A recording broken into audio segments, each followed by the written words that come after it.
ఎంత 4,000 ఇస్తామన్నారు. అదే 2,000 కేసీఆర్ ఇచ్చిందే ఇస్తున్నారు. మరి ఏం చేస్తున్నాడో ఆయనకే తెలవాలా. ఎంత బీద కుటుంబాలు చాలా బాధపడుతున్నారు. మరి ఆయనకు దయచేసి 4,000 ఇయ్యాలని మేము కోరుతున్నాము. మరి ఆయన కూడా ఇస్తే కూడా మాకు కూడా మంచిగుంటది. అంటే ఫండ్స్ లేవు అని అంటున్నాడు కదా! నన్ను కోసినా కూడా పైసలు వస్తలేవు. ఏడిపోయినా కూడా దొంగని చూసినట్టు చూస్తుండ్రు. ఆల్రెడీ అప్పుల్లో ఉన్నది రాష్ట్రం మనదే అని అంటుండ్రు కదా! మరి మీరేమంటారు దాన్ని? మేము ఏమంటలేము. వాళ్ళు ముఖ్యమంత్రి అయినాడు ఆయన. ఆయనకు తెలవాలి ఫండ్ ఉందా లేదా అనే సమస్య.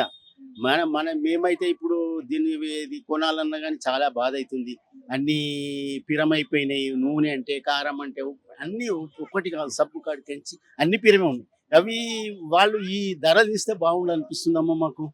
కానీ వాళ్ళు చేయడం లేదు. అంటే కేసీఆర్ ఉన్నప్పుడు అసలు పథకాలే లేవు కదా! మరి ఇప్పుడు పథకాలు పెట్టిండ్రు. మరి ఇప్పుడు మంచిగుందంటారా? అప్పుడు మంచిగుందంటారా? ఎవరు పథకాలు పెట్టిర్రమ్మా?